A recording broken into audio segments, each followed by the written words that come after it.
Hello, everyone. It's Dr. Manjiri Nadkarni, Ayurvedic MD, registered holistic nutritionist, back here today for day 82 of the 100 days of Ayurveda. So, we have reached 82 days, which is pretty awesome in itself. So, super excited for this. Today, I'm going to talk about a diet which is more about a lifestyle than a diet, right? So, today, we're going to talk about plant based whole foods lifestyle, and we're going to discuss what are the benefits, what exactly does it mean. Hello, Uttam ji. Hello, Usha ji.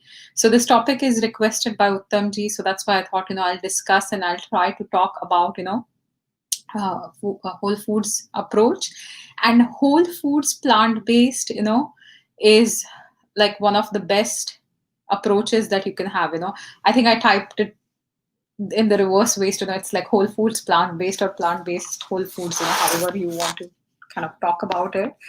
So let's get started. So what exactly is the diet, right? So it's not necessarily like a diet. It's more a lifestyle. And what happens is, because there's nothing, it's not strictly vegetarian, it's not strictly vegan. The approach is more about eating whole foods that are as close to nature as possible, and having a source of all these foods as plants rather than relying too heavily on animal protein. So that's kind of the difference between the whole foods plant based approach and just like a regular vegetarian or a vegan diet.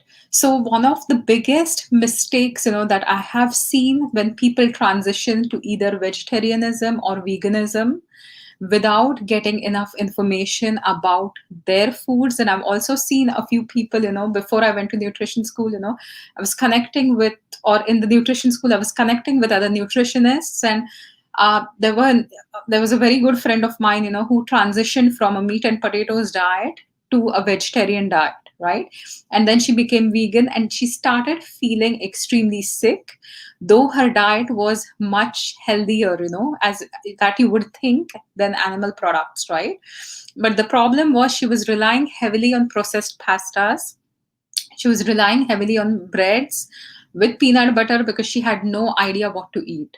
So this is where she went wrong. So even though she was following a vegan and then later on a vegetarian lifestyle, because the foods were way more processed, it was not really helping her. It was actually causing her to be more bloated and gassy and like constipated, and her skin was breaking out. And that's when she started looking more into her nutrition and eventually signed up to go to the nutrition school. So that's what we're going to talk about. So what exactly is WFPB, or whole foods plant based approach? So it is based on certain principles, right? So it emphasizes whole foods, minimally processed foods. It limits or avoids animal products. When you create a meal for yourself, you are free to include some animal products, but you're not making your main staple as the animal food and building meal around it. Your main staple is always going to be something that's plant based, right?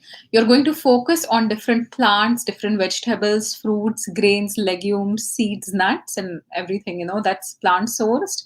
And you're also excluding a lot of refined foods, any added sugars, or white flour, anything that's heavily processed, right?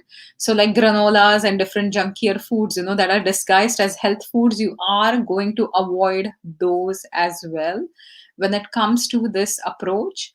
And the main thing that I like about this is you're paying more attention to the quality of the food. You're paying more attention to the health benefits that your food is going to give you. Hi Jasmine, nice to see you. So you're going to look more at the health benefits of the food. You're eating as close to nature. Now the benefit of eating food that is close to nature is it has a lot of prana or life force in it, right? And if you are eating and if you're having a lot of dark circles under your eyes, you're not getting this life force as well.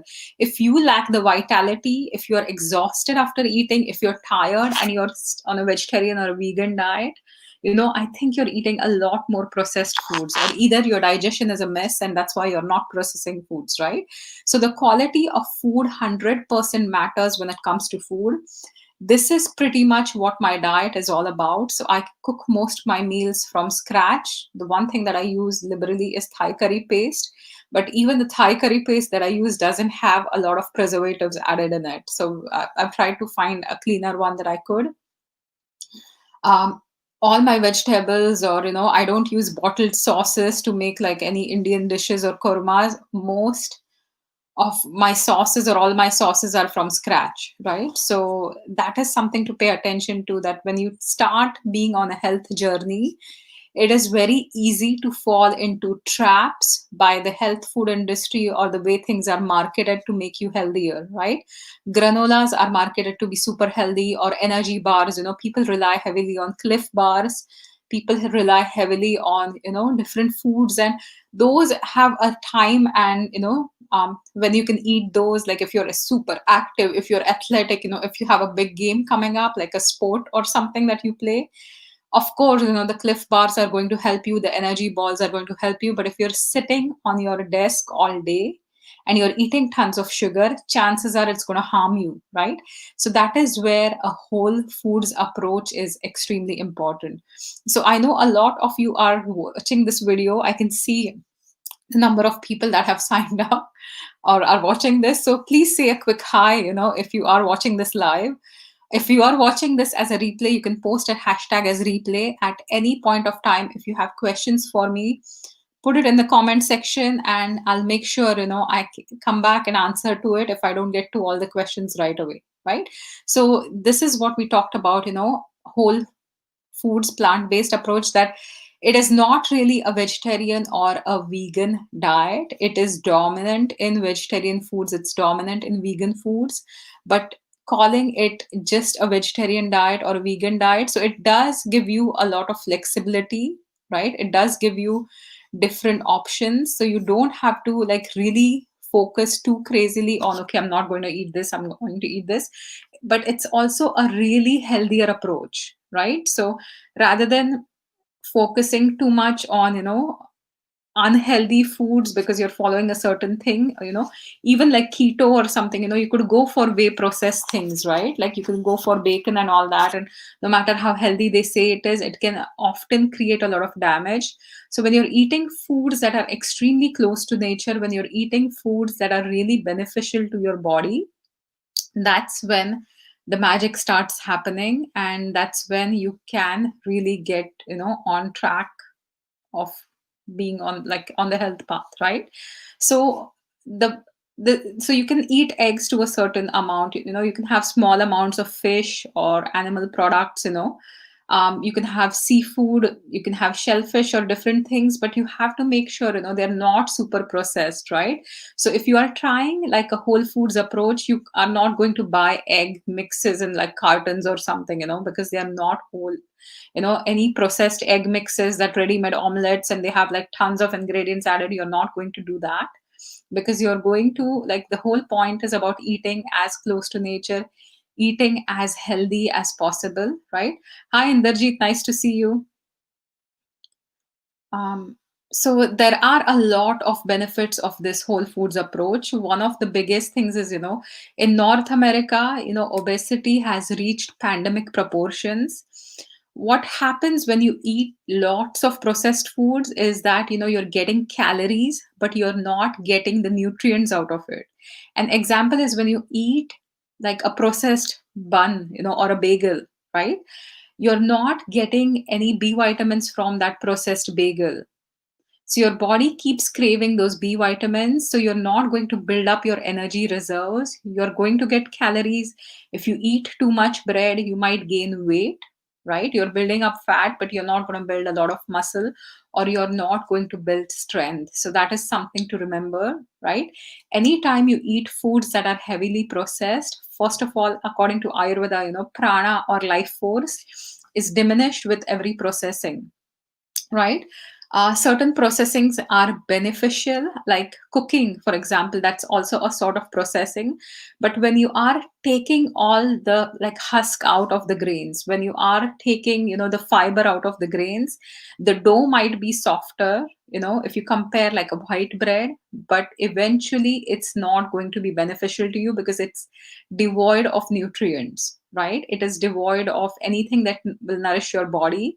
It's only empty calories that serve as fillers to you, and that can also increase your blood sugar eventually, right? If you constantly keep eating a lot of refined foods, they are going to mess up your communications in the body. They're going to provoke a response from insulin, and you keep secreting this insulin, and there are chances you could develop insulin resistance. So that is one of the reasons why getting off all these processed foods is going to help better blood sugar balance. It's also going to get you rid of eating all those empty calories, and that's when you can start losing weight.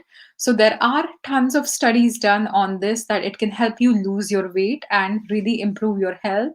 It can also help balance blood sugar. A whole foods approach is always beneficial also for heart conditions, right? So I have done videos on heart health, I have done videos on diabetes, blood sugar balancing. If you haven't checked out my previous videos, you can always go to my YouTube channel and just see whatever videos you haven't watched yet. And you can also access them easily from my Facebook group or my Facebook page in case you want to go back to those, right? So heart disease is something, again, there is a study done, right? And it's a pretty large study with 200,000 people, and these are people who followed a healthy plant based diet that's rich in vegetables, fruits, grains, legumes, nuts. And that significantly lowered the risk of developing heart disease, right? As compared to people who are following non plant based diets, right? And the unhealthy plant based diets usually were like sugary drinks and fruit juices and refined grains. So those were a few things.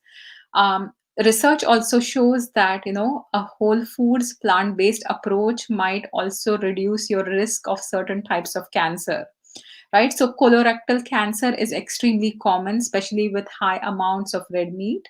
So about a study done with 77,000 people also showed that vegetarian diets, especially whole food plant based ones, had 22% lower risk of developing colorectal cancer than non-vegetarians, right? And even pescatarians, so people who eat fish, also had protection from colorectal cancer as compared to people who eat a lot of non-veg. Now again, coming to fish, always remember that this has to be cleaner fish. This has to be as close to nature as possible. So if you're buying all those faux meats, or if you're buying those fish sticks which have like all sorts of junk, or like artificial crab meat and all that, it's not going to be included in the whole foods diet, right? If you are buying like a processed faux meat burger, it is not going to be included in the whole foods plant based approach.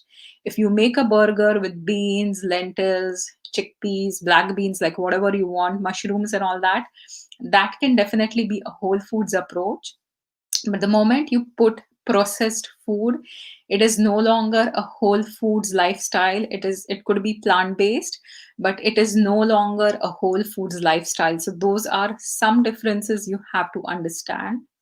um, Also, there are studies done which show that the cognitive decline might decrease if you have a whole foods plant based approach. So Alzheimer's is something that's very common nowadays, right? And Alzheimer's also is because of a lot of inflammation, right? So all diseases today are somehow attributed to inflammatory pathways occurring in the body that can occur at different sites, different organs. So again, studies have shown that higher intake of fruits and vegetables are strongly associated with the reduction of cognitive decline. As I mentioned, diabetes was one of the other things. You can control your blood sugar much better if you have a whole foods plant based approach. It is really environmentally friendly. It helps get rid of all the greenhouse gas emissions and excess water consumption. It's not like a factory farming approach. The best thing is if you could grow your own food as well. That takes the whole foods plant-based approach to another level. You can start growing tiny veggies, and I know I talk about growing your own food all the time. But even if you have a smaller backyard, maybe getting a few containers, earthen ones are the best ones because they keep your plant roots and all cool.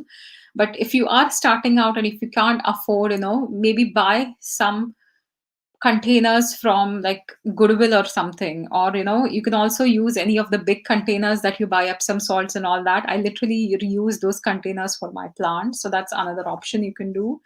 So this is how you can really be healthy.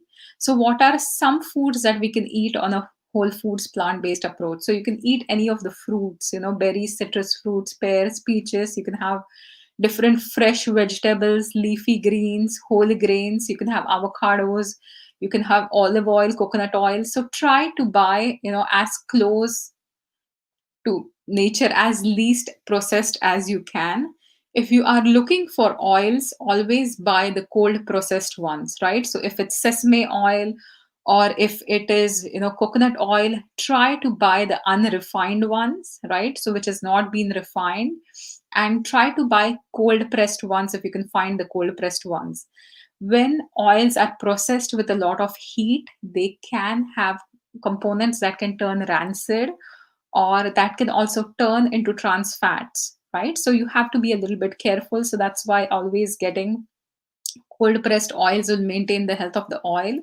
You can have nuts, you can have seeds, you can have lots of legumes.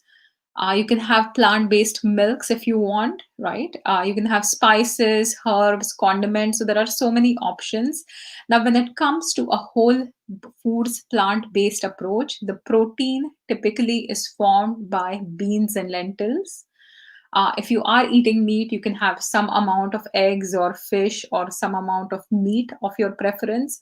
But ideally, try to create protein as the base of your diet. So, this is something that I tell most of my clients in today's world, that, I'm not a big fan of overloading on protein. I'm not a big fan of protein shakes 24/7, right? So, you can supplement if you're not getting enough protein. You don't need a ton of protein where you're drinking protein shakes 24/7 unless you are an athlete and really working out or training for a specific program. But I do believe that every person today, right, should have some amount of protein at each meal. So an example could also be as simple as dal and rice, or if you're cooking rice, you can add some lentils and make it into a khichdi, right? When we look at the Mexican diet, again, it's beans and corn. So when you're combining two proteins, especially on a plant based diet, you're also getting the complete protein profile if you are following a vegetarian or a vegan diet. And protein, having it as the base or the main of the meal, right, also helps satiate you, because you can eat like a ton of rice and still feel hungry.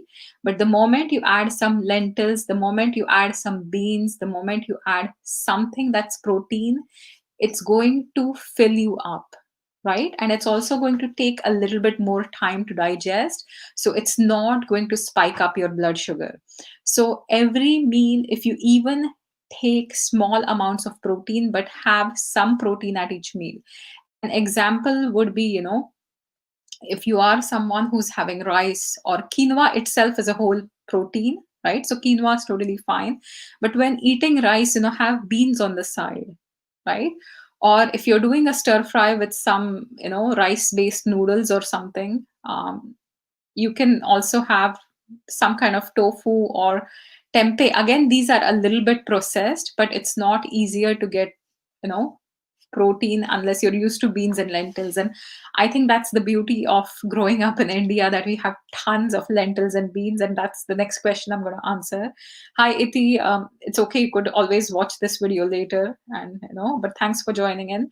So Swati is asking me, what kinds of beans and lentils do I suggest?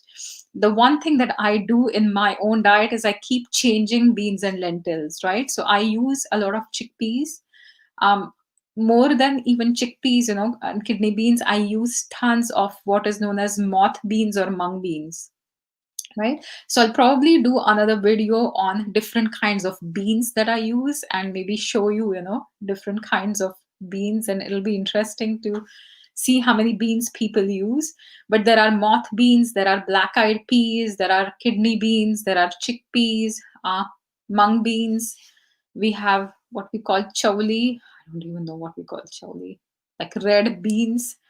Um, there's also what else? There are lots of protein, like beans. So I can make like a poster or something, and add different. Tur beans are there. You can also get that green tur dal. Chana is another, Kabuli chana or green chana, and there are different kinds of beans. Lentils could be like French lentils. There are different kinds of, like, red lentils are my favorite. You can get them with skin, without skin. So the whole bean, right, with the skin on, is one piece, like one part of the whole foods diet. But you can also use what we call dals, where the skin is taken off and those lentils are split, so they can also cook much faster. So yeah, I just use like tons of, like, even when I make dals, I will change the dal sometime, and I'll make the tuar dal, which is pretty much staple in everyone's home.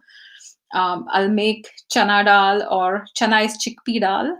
And dal is literally like a split lentil where you're taking the skin out. You take the skin out and you're splitting the lentil into two pieces, and it's easier to process. And in India, it's known as dal, and that's kind of the staple of the diet, and that's accompanied with rice. So I use masoor or red lentil dal. I'll have black urad dal, or no, black lentils. Yeah. So there's also the five dal mix that I do. I think mung, tur, masoor, urad, and something chana. Yeah, chickpeas. So five mix. So I keep playing with it. I don't always use a lot of the same things over and over. I tend to get bored. Again, green beans, and there are lots of other options. But having So Jasmine is asking me another good question. So she's asking that what can you have for protein if you're having sabzi and roti, right? So when having sabzi and roti, so sabzi is any vegetable dish. So in India, typically, any of the green vegetables or even any regular vegetables is known as sabzi. You're cooking it with some kind of spices, and you have it with a flatbread made of wheat or gluten free flatbread. What you can do for protein is you can add half a cup of your dal to it, any kind of dal that you enjoy, or you can cook a side of beans or lentils, right? So you can just literally take some hot oil, you can put it in some mustard seeds or cumin seeds. Mustard seeds are a little bit warming to the body. So if you're someone who's cold all the time or has cold hands and feet, use mustard. If you are feeling hot all the time in your body and having hot flashes, use cumin, right? So you can add cumin or mustard or both. You can add curry leaves if you have digestive issues. So a few curry leaves crushed, put into the hot oil, is going to flavor your food in an amazing way. It's also going to really help your digestion. Digest so much better when you add curry leaves. And curry leaves in a packet, can be found in any of the grocery store, which is like Asian grocery store or Indian grocery store. So in Sarnia, JB supermarket will have curry leaves. Even Walmart has curry leaves, right? I've never seen it at superstore, but even Walmart has curry leaves. JB has curry leaves. So always, get some curry leaves. You can take the leaves off the stems and put it in like an airtight container, or like a tiny Ziploc bag, or just put it in some paper, newspaper, or any of the used paper, right? And you can use some of those curry leaves for digestion. Now, when I cook my beans, what I always do is I'll add a spice called asafoetida. So a lot of you are asking me about, what if you are, feeling gassy, or if what if you get bloated if you're eating too many beans, right? So beans are not good for digestion for dinner. So beans by nature are astringent in taste. The taste astringent is made up of air as well as earth, right? So they can constrict you a little bit, they can bind you, they can cause a bit of constipation if you eat too much, right? Most beans have a lot of fiber, they are generally good for you. The bigger the bean, the heavier it is to digest and the gassier it can be. So chickpeas are really gassy as compared to mung beans or moth beans. Kidney beans are even gassier, right? They'll make you bloated and gassy. So there is an Indian spice or yeah, called hing or asafoetida. So you take this spice and you put it in the hot oil when you're putting mustard seeds and all that, you're tempering. So you take a pinch of asafoetida. You don't need a lot of it, but you can literally, take the container and take a pinch and just put a dash or two and heat, like, it crackles. Make sure you're not burning it, and then add the beans. You can also add some turmeric in it for anti-inflammatory effect. You can also put some chili powder if you like the spice. You can add some coriander powder, cumin powder, so anything that you want to increase the spice or enhance the spice, right? So again, chickpeas, kidney beans, you can use different preparations. You can always make it with like a gravy base with tomatoes and onions, or you can simply, saute chickpeas with some coriander powder and some cumin. There's no limit to what you can do with beans and lentils. There are so many different recipes to try out. So someone's asking me now. I have to see who it is. I think Inderjeet, yeah. She's asking me that can we use chickpeas in cans or should it be raw?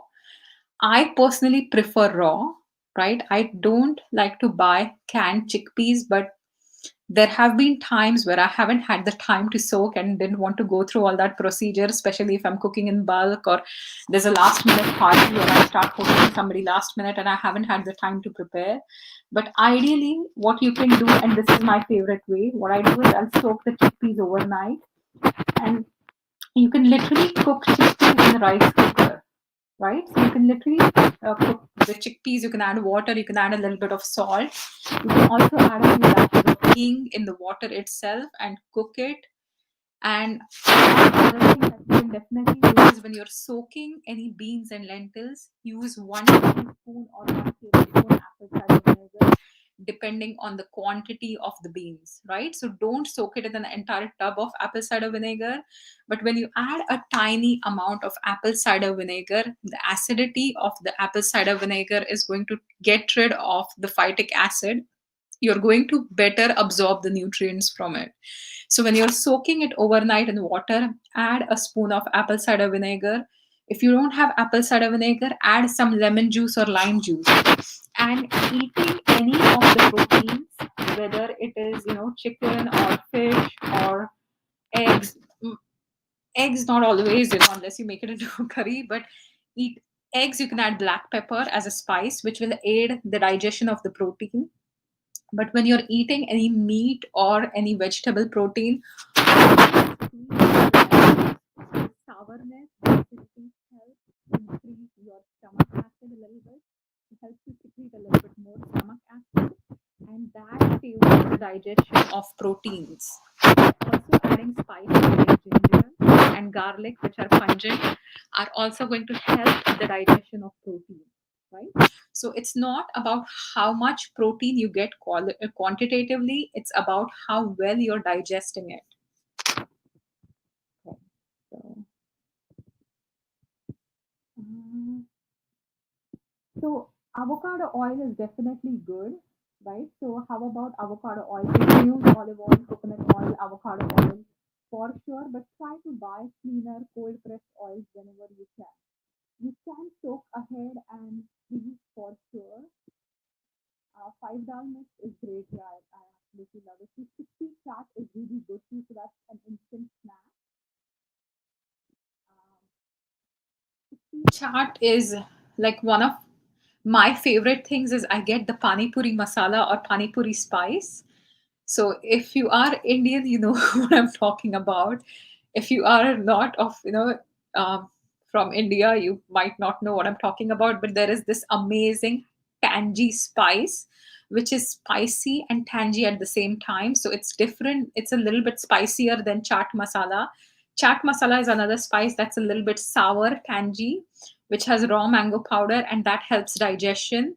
And when I talk about pani puri masala, it's like those puffed balls that you would make, add the masala to it, and that is delicious. So whenever I make like a chickpea chaat, I'll just cut up some tomatoes, cucumbers. I'll try to add as many, vegetables, like cleaner ones as I can. Sometimes some onions. I'll add a lot of cilantro. I'll add chickpeas. I also add mung beans if I don't have chickpeas on hand. And then I'll put this pani puri masala, and it tastes like really good. Jasmine is asking, would you consider makhana, puffed lotus seeds as whole foods? So, makhana, see, lotus seeds, anything puffed is fine too, right? So, that's not like it is processed a little bit, like puffing is a process, but it's a healthier process. So, is cooking it, right? So, I don't, but it's not refining the makhana. So, you're not taking everything out of the makhana and totally making it, unhealthy. Puffed foods are lighter to digest because they have a lot more air element, right? So definitely you can have those makhana puffed lotus seeds. If you are someone who has vata aggravation, I would cook those makhanas. Makhanas are usually a little bit heavier. They keep you full, but you can also easily add a little bit of ghee and some tadka with cumin seeds and all that, and also eat nicely. So Mary is asking me, is anybody else getting noise interference? Oh, everybody is. Okay. I have no idea what's going on because I'm in my office with the room closed. So I have no idea where the noise interference is coming from. I'm not even sure why my voice is really low. Everything okay now? If just someone can say hi or say like yes or no. Yeah, kala chana is also extremely healthy, right?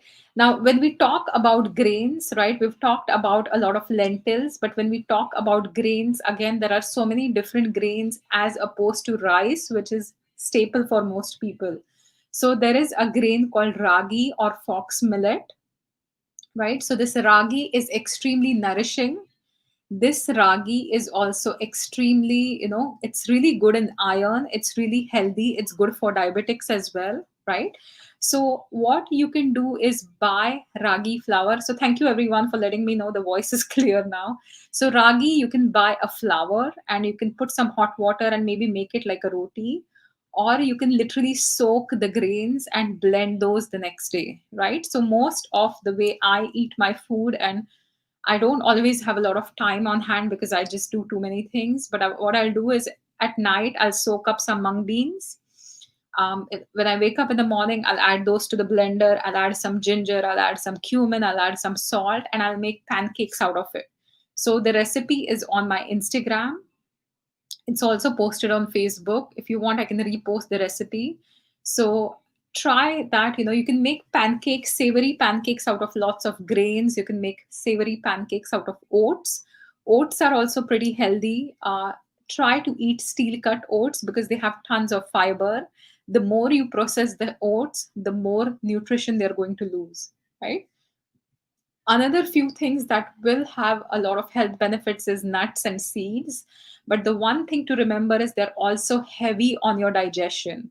So people who eat almond butters by spoonfuls or eat too much of cashews or bags of nuts, that's not healthy because they're going to be heavy on your digestion. Also, they're going to warm your body up, right? Certain things cool your body, certain things warm your body, and nuts are pretty warming to the body. So not more than a handful of nuts at a time. So that's the rule of the thumb. Like anything that fits in your fist and you can close the fist, that's good. Yeah, so kind of chilas, I think you call it chilas. In Hindi, I think it's called pesaratu or something in like one of the South Indian languages, like I don't even know. So different ways, you can make it out of rice, you can make it out of mung beans. Sometimes I'll make it out of ragi. So I'll mix ragi with mung beans. I've even mixed amaranth or rajgira with mung beans and made those chilas, right? You can use chickpea flour as well to make like add some vegetables and make it like a vegetarian omelette. Um, Going back to the nuts and seeds, hemp seeds are really good with protein content. So if you are looking for more protein in your diet, if you're having oatmeal for breakfast and As I mentioned, you need to add a little bit more protein to it. You can always go for some hemp seeds, right? You can add some almonds, and that's going to be really healthy. Hello, Bhartitai. Nice to see you. Right? So these are a few things, few ways you can try. Fruits are really good. Fruits are, something that people always go for. When they start being on a healthy dietary journey, they'll always include a lot of fruit in their diet. Always beware of too much fruit because you're adding too much sugar in your system, and even fructose can impair your blood sugar if you have a history, or if you are pre-diabetic, or if you have something going on in the body. So fruits, have them by themselves. You can add a tiny amount of nut at the same time, unless you have a lot of digestive issues, and try to eat apples or something like pears or plums or stone fruits which don't have too much sugar, like grapes or bananas or pineapples. Like most fruits that grow tropically have tons of sugar content. So be mindful of how much sugar you're having on the diet as well, because see, these are general guidelines, but everybody's health requirements are very different based on what's going on with your health, right? So that's something to understand, that's something to really take your time, and minimize any kind of stimulants generally, so like coffee or too much black tea as well, having chai all the time. You have to really watch that. And almond milks are another option that a lot of people go for, right? Because you're trying to cut down all the animal proteins and you're also cutting down milk. The one thing here to remember is that if you have a lot of almond milk, it's fine as long as you're not thinking of it as a replacement for protein, because it doesn't have a lot of nutritional value, right? Coconut milk is rich in fat, so if you're using it for the fat content, that's really good. But almond milk, two almonds can make like an entire bottle or a carton of almond milk. So it is not really a replacement, especially for young children when it comes to protein, right? So if your child is allergic to cow milk for some reason, you want to stop it, you're better off going to goat's milk.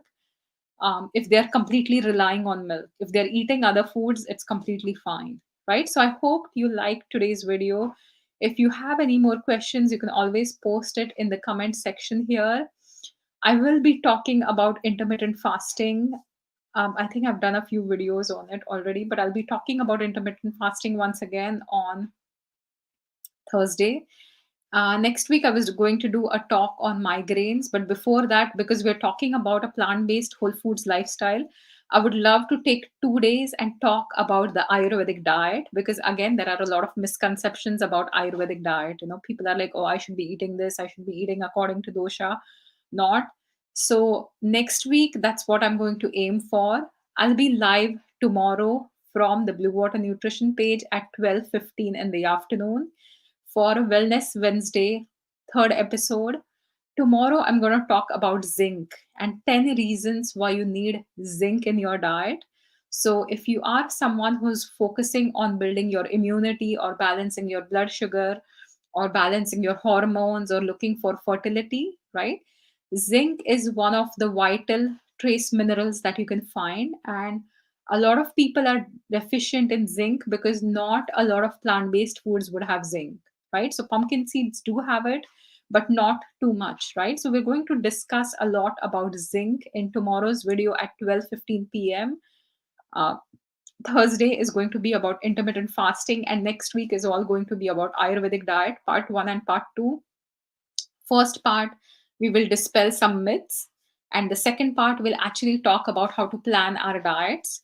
I'm going to give a generalized perspective, so I hope that helps everyone, because that's the question most people have. How do I eat? Or I'm trying to follow Ayurveda and I'm going to the doshas and I'm so confused, right? So I'm hoping to dispel some confusion and dispel some myths that are stopping people from applying Ayurvedic principles to their life. So thank you all for watching. It means a lot to me. If you know someone who is on a whole foods diet or turning vegetarian or vegan, and you want them to try a whole foods approach, please tag them in the video or share this video with them. Any other of my videos you want to check those out, you can always go to YouTube or just scroll my Facebook feed and you might find those as well. And if you want specific topics for me to discuss, if you have a certain issue you're dealing with, and if I haven't spoken about that before, I can definitely do a generalized talk. In Facebook lives, I cannot give you any one-on-one advice due to legalities, but I can definitely give you the Ayurvedic perspective on that condition, right? So for sure, just feel free to put it in the comment section. If you have any specific request, I'll be more than happy to make videos about those. Thank you once again. Have a fantastic evening, and I will see you all tomorrow at 12:15. Till then, have a fantastic